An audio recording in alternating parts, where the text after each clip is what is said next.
Glória a Deus Pai, Deus Filho e Deus Espírito Santo. Que a paz, que excede todo entendimento, esteja convosco. Você, irmão, você, irmã. Aqui quem vos fala é o pastor Moisés Nascimento.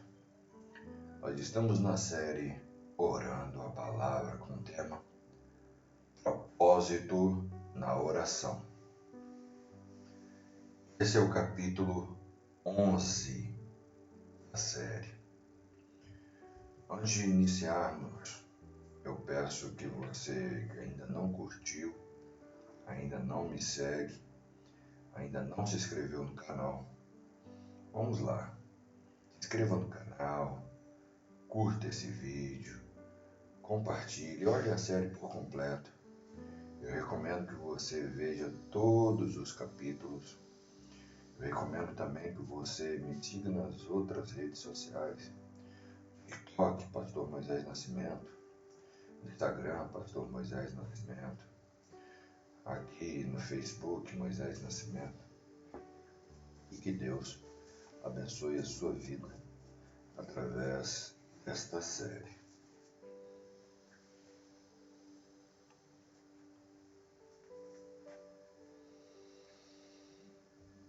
A necessidade mais profunda da igreja hoje não é algo material ou exterior, mas a mais profunda necessidade é espiritual.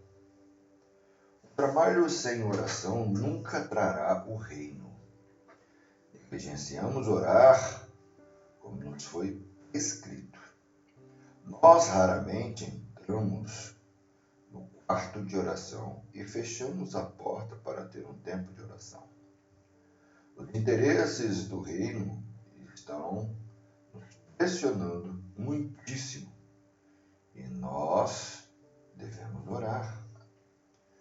Doações sem oração nunca vão evangelizar o mundo. Dr. I.J. Gordon. Se você gosta dessa obra, se você gosta desse ministério, contribua nesse ministério. Você pode abençoar vidas através desse ministério. Pessoas podem alcançar a salvação através desse ministério. Se puder, contribua, abrace essa causa. Está aí no vídeo o Pix. Fique à vontade para contribuir da forma que você desejar. O grande sucesso da oração, a abrangente necessidade da vida cristã, está intimamente ligada a estar cheia do Espírito Santo.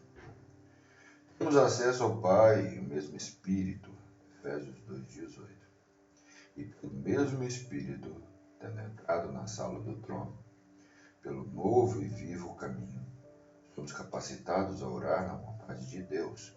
Romanos 8,15, 26 e 27, Gálatas 4 e 6, Efésios 6,18, Judas 20, 21. Eis o segredo da oração, que prevalece: orar sob a inspiração direta do Espírito Santo, cujas petições por nós e por nosso intermédio são sempre conforme o propósito divino e, por consequência, certamente receberão respostas. Orar no Espírito Santo não é outra coisa senão cooperar com a vontade de Deus. E a oração é sempre vitoriosa. Quantos cristãos há que não podem orar e que buscam por esforço, determinação, ingressar em círculos de oração, etc., para cultivar em si mesmo a arte santa da intercessão. E tudo em vão. Eis aqui o segredo para eles e para todos de uma verdadeira vida de oração: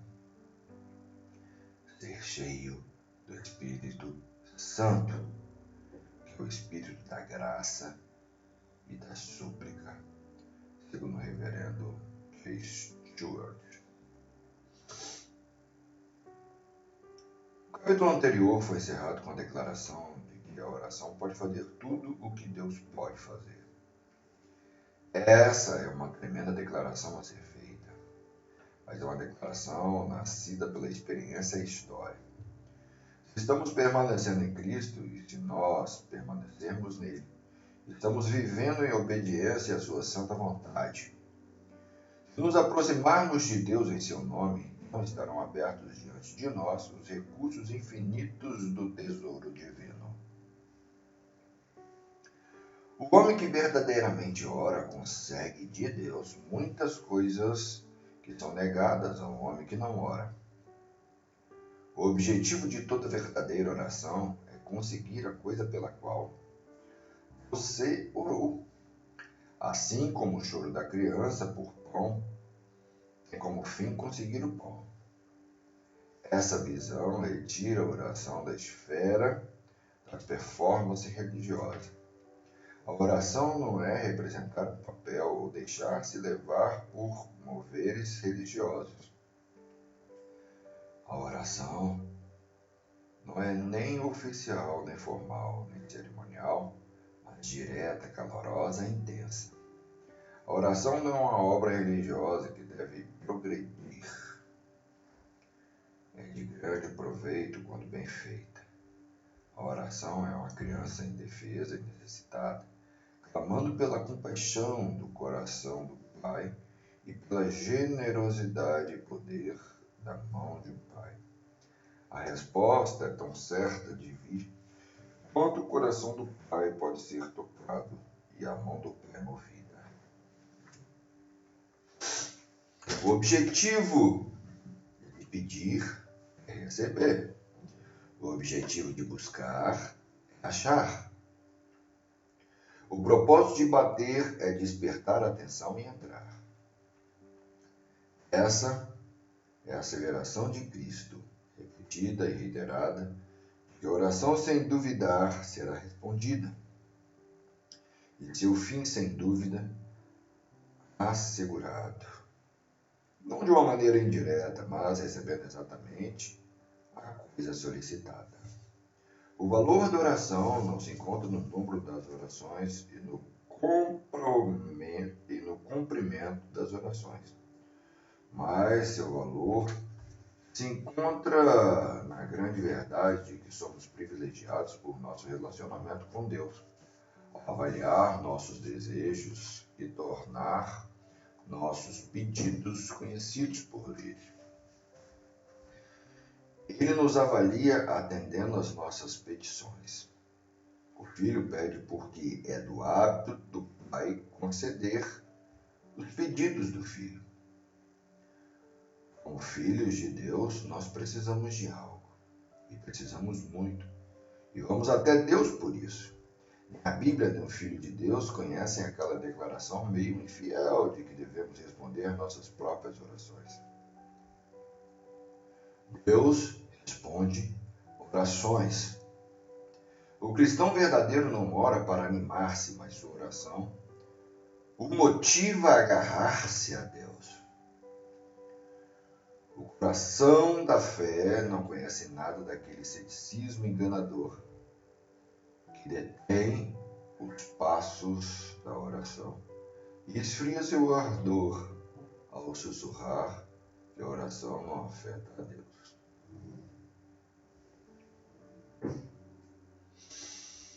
Muito costumava contar uma história de uma criancinha cujo pai e mãe haviam morrido. Foi levada para outra família. Na primeira noite, ela perguntou se podia orar como ela costumava fazer. E eles disseram, sim. Então ela se ajoelhou e orou como sua mãe ensinara. Quando terminou, ela acrescentou uma pequena oração sua. Ó Deus, faz com que essas pessoas sejam tão gentis comigo quanto eram minha mãe e meu pai. Daí ela parou e olhou para cima, como se esperasse a resposta, e então acrescentou, claro que tu os farás. Quão docemente simples era a fé dessa pequenina. Ela esperava que Deus respondesse e fizesse, e claro que ela foi atendida. Esse é o espírito em que Deus nos convida a aproximar-nos dele. Em contraste com esse caso, existe uma história contada sobre o pitoresco líder de classe, Daniel, que estava visitando um amigo. Certa manhã, ele foi até o amigo e disse: "Sinto muito que você tenha se deparado com tamanha decepção." "Por quê?" disse o homem. "Eu não me deparei com nenhuma decepção." "Sim," disse Daniel. "Você estava esperando algo memorável hoje." "O que você quer dizer, amigo?" "Porque você orou para ser conservado doce e gentil ao longo de todo o dia. E pela forma que as coisas têm andado, eu percebo que você se decepcionou imensamente." "Oh," disse o homem, "pensei que você se referia a algo particular." A oração é poderosa em seus procederes, e Deus nunca decepciona aqueles que põem sua confiança nele. Pode ser que eles tenham que esperar por muito tempo pela resposta, e que eles não vivam para vê-la, mas a oração da fé nunca deixa escapar seu objetivo. Queridos, diariamente eu estou colocando lives de oração, então aproveite esse estudo orando a palavra e entre nesse propósito conosco. Continuando, um amigo meu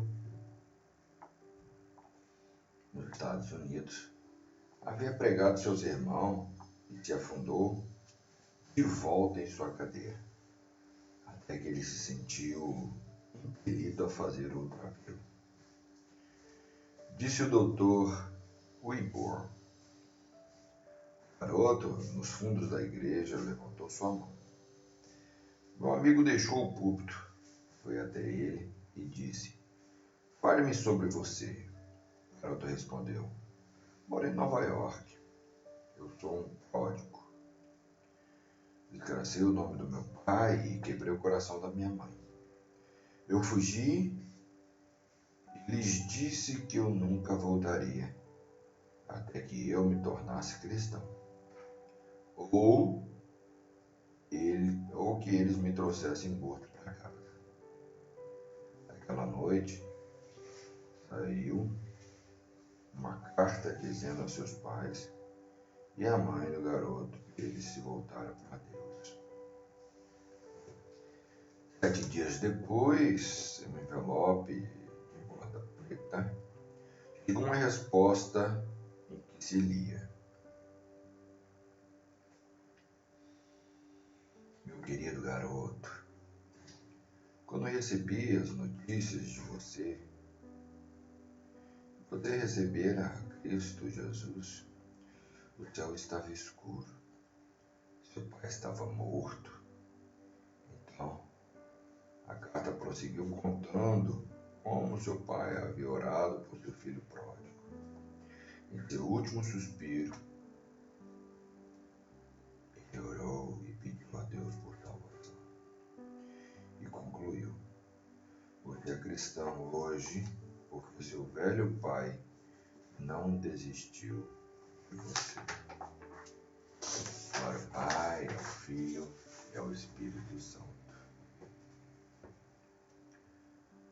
Um evangelista muito usado por Deus registrou que ele começou uma série de reuniões em uma igrejinha de mais ou menos 20 membros, que eram muito frios, sem vida e divididos.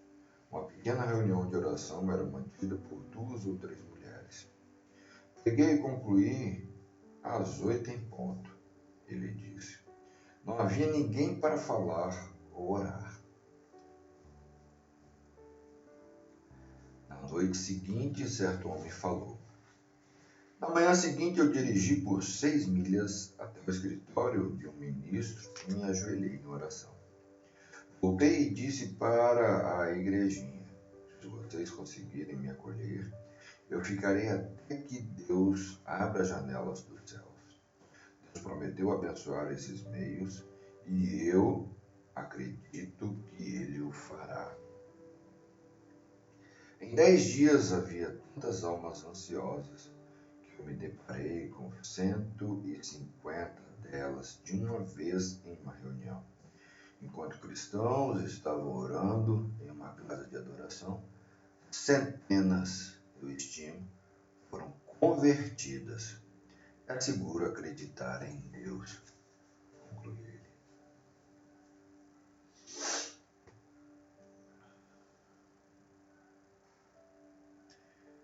A falta de água ameaçava o Japão. A senhorita Dickerson, da Escola Metodista Episcopal das Garotas, viu o suprimento de água diminuir diariamente. Em um dos meses de outono, ela apelou por ajuda à junta missionária em Nova York. Não havia dinheiro em mãos e nada foi feito. A senhorita Dickerson botou o preço de instalar um poço artesiano, mas achou a despesa grande demais. Na noite de 31 de dezembro, quando a água quase se esgotou, as professoras e as estudantes mais velhas se encontraram para orar por água. Embora elas não tivessem ideia de como a oração delas seria respondida, alguns dias depois chegou uma carta no escritório de Nova York que dizia algo assim: Filadélfia, 1º de janeiro. São 3 horas da manhã em Nova York. Todos os membros da família estão dormindo, mas eu me despertei com a impressão estranha de que alguém em algum lugar tem a necessidade do dinheiro que o Senhor quer que eu forneça. Estava anexando um cheque para uma quantia que cobria exatamente o custo do poço artesiano e do bombeamento da água para dentro dos prédios da escola. Eu observei a mão de Deus estendida para curar entre pagãos com poder tão miraculoso quanto nos tempos apostólicos. Disse certa vez um ministro bem conhecido ao escritor: eu estava pregando para 2.000 órfãos famintas em Credal, na missão Mud, salvação de Ramabai. Um bando de serpentes tão venenosas quanto o réptil que picou Paulo, de repente atacou os terrenos morados, enviados de Satanás, como Ramabai disse, e várias das meninas cristãs mais bonitas e fiéis foram picadas por elas. 2 delas picadas 2 vezes. 4 flores do rebanho em convulsões ao mesmo tempo, inconscientemente e aparentemente nas agonias da morte. Ramabai acredita na Bíblia como uma fé restrita e obediente. Havia 3 de nós, missionários lá.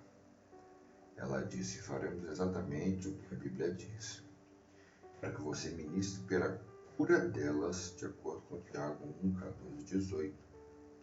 Ela conduziu o caminho para o dormitório, onde suas meninas estavam deitadas e espasmos. E nós, impondo nossas mãos sobre as suas cabeças, oramos e a ungimos com óleo no nome do Senhor. Cada uma delas foi curada assim que ungidas. E tentaram e cantaram com rostos reluzentes. Esse milagre e maravilha entre os pagãos confirmou poderosamente a palavra do Senhor e foi uma proclamação de Deus profunda e avassaladora.